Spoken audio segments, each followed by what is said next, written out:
Alors oui, je suis un business nomade. Business nomade, ça veut dire voyager avec son business tout simplement, un voyageur.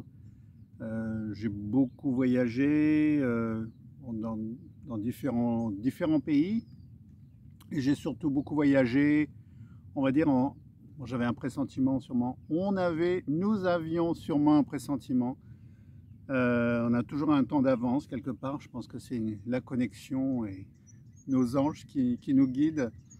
Et en 2018, on a dit on met tout dans ce qu'on appelle un container, un trastero en Espagne, un garage, un local. On a mis toutes nos affaires dedans.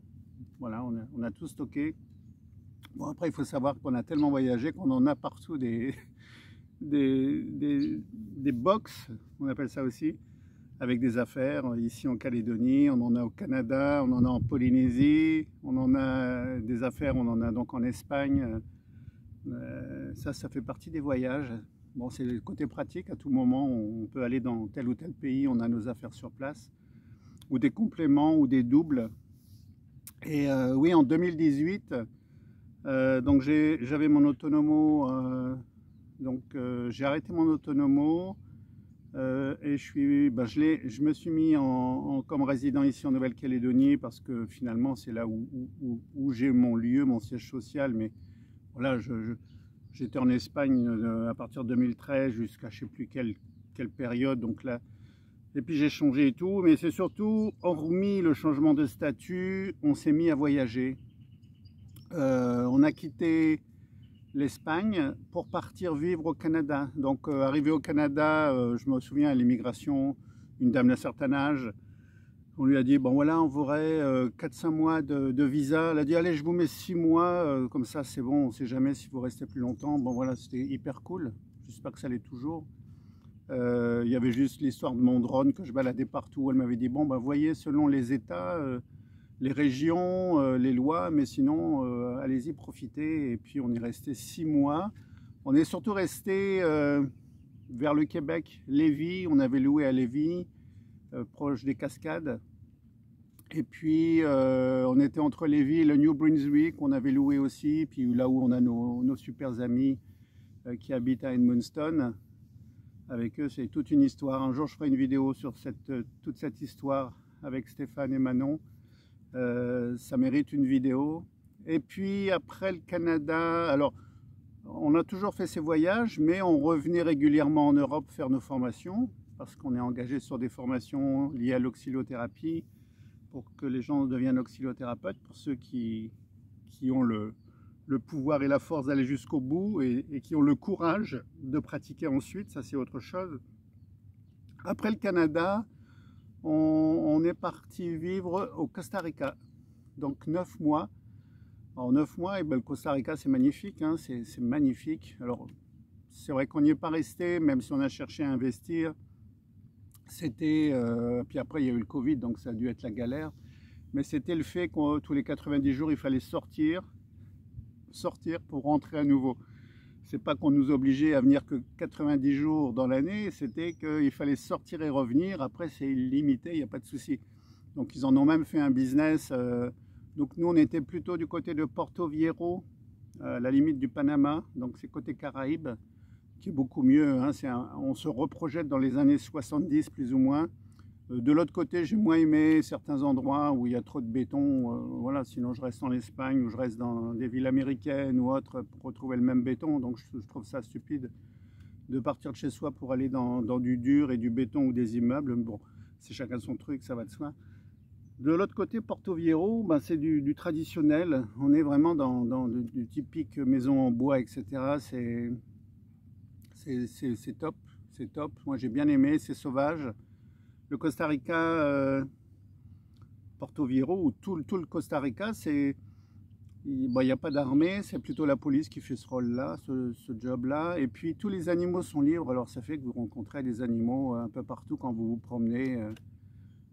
Voilà, des paresseux, des singes, il y a de tout, de tout. J'ai même vu des serpents, j'ai même vu des crocodiles vers la limite du Panama, etc.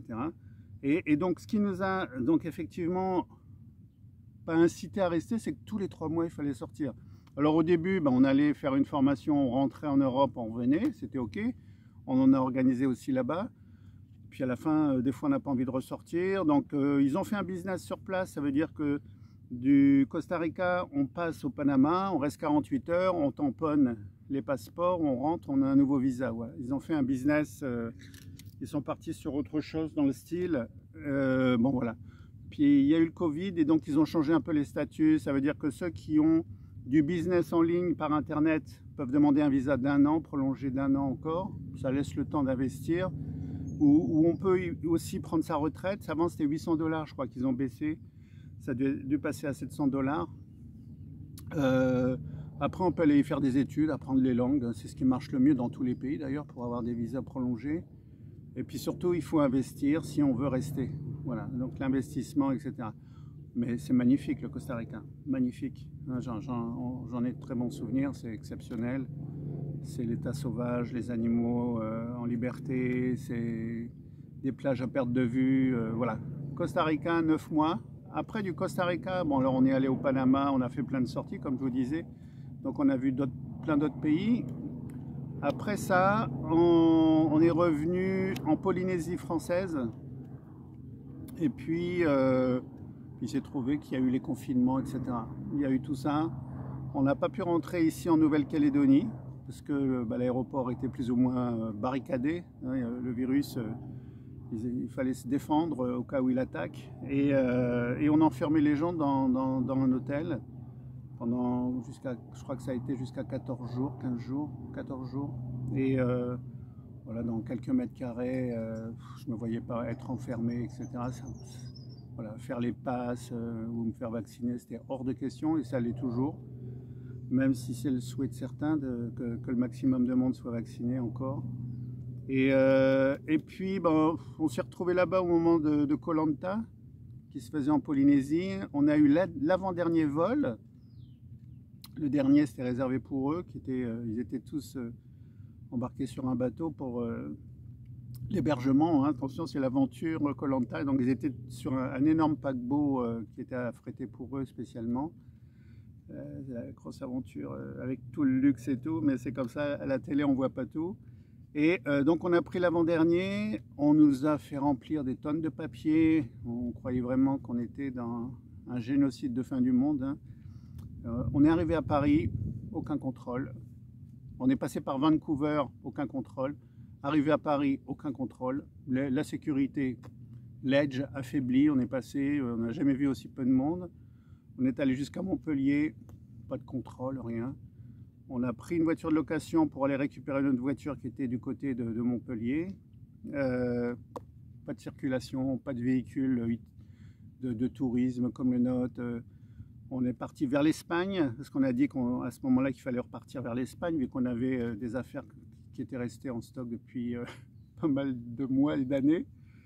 Et aucun contrôle, personne sur les routes, il n'y avait rien. Voilà. Alors, je me suis toujours demandé si c'était une grosse farce qu'on avait fait à la planète entière à cette époque. Je le crois encore d'ailleurs. Je pense que la farce continue. C'est mon petit côté éveillé qui s'éveille, c'est le moment donné qui se révèle encore. Bon voilà, puis on est revenu sur l'Espagne. Là, on a voulu commencer à se dire, bon, si vraiment ils veulent nous bloquer, parce que ça continuait, toutes les farces de dinde, là, ça continuait à se propager. Donc du coup, on a dit, bon, on va investir, on ne perd pas notre temps. Dans le pire des cas, on investit, on a des possessions, on a des... voilà, même de la Polynésie, on avait lancé un achat-vente sur une propriété avec 5000 m², puis finalement on n'a pas finalisé parce que l'école de notre fille n'était pas assez proche. Et puis c'est là où on a commencé à partir sur les leviers du business gagnant, à savoir acheter des terrains en pleine production avec de l'internet au minimum, la 4G, 5G ça arrive, attention. L'eau, l'électricité qu'on installe et tout, en pleine production, donc on en a avec des oliviers, des orangers et plein d'autres arbres fruitiers. Je ne peux pas vous passer tout en revue, tellement il y a de possibilités. Et puis on a développé, on a optimisé les lieux et puis aujourd'hui ils sont viables. Ça veut dire qu'on a toujours des points de chute du style, là je vous dis l'Espagne, mais dans plein d'endroits on peut avoir ce style de point de chute au cas où voilà, on ne perd pas on perd pas notre temps, on a investi, on est chez nous partout à tout moment. Voilà un peu le style et le principe du concept du levier du business gagnant. Alors voilà, ça peut faire peur de partir sur ce chemin-là, mais il n'y a vraiment pas à avoir peur. Donc tout ça pour vous dire qu'on est parti du business nomade à ce concept de levier du business gagnant et les leviers, la liberté financière autrement, pardon. J'appelle ça des leviers moi parce que c'est vraiment, on y retrouve plein de leviers dedans. On a la possibilité d'y mettre une activité par internet, on a la possibilité de faire des activités sur place, on a la possibilité de le louer, on a la possibilité d'y vivre, on a la possibilité de produire, on a la possibilité d'y manger, d'organiser les événements, etc. C'est une multitude de leviers dans la liberté financière autrement. Voilà pourquoi je pars toujours sur les leviers. Donc voilà un peu le parcours depuis le 2018, on a vraiment bien bougé, là on est revenu, ils ont ouvert ici la Nouvelle-Calédonie, l'aéroport en août l'année dernière seulement, et puis voilà, écoutez, nous on veut rester libre, nos petites cellules aussi dans notre corps vont bien, donc on veut les maintenir en bonne santé, peu importe, hein, je dis pas qu'ils ont injecté des cochonneries et tout, on n'en sait rien, mais voilà, mon système immunitaire est assez puissant et fort pour combattre seul. Et il l'a prouvé à maintes reprises et tout est parfait. Donc voilà pour vous dire un peu, depuis 2018, tous ces parcours, si vous m'avez vu, si vous nous avez vus dans plein de voyages, etc. Et on espère que ça reprenne à ce rythme et que l'OMS ne viendra pas à nouveau avec sa décision du mois de juin de ce mois-ci, de remettre un pass pour contrôler les gens, etc. Soi-disant pour sauver la planète. Ça me fait rire. Voilà, moi je vous dis à très bientôt pour une prochaine vidéo et ciao!